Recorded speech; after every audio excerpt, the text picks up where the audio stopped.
జీవితం పలికించే సెలయేళే. పూల చెట్టుకి ముందో భాష, అలల మిట్టుకి ముందో భాష, అర్థమవ్వని వాళ్ళే లేరే అర్థం మాట్లాడే భాష.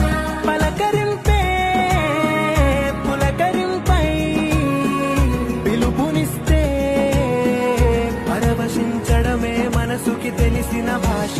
మమతలు పంచే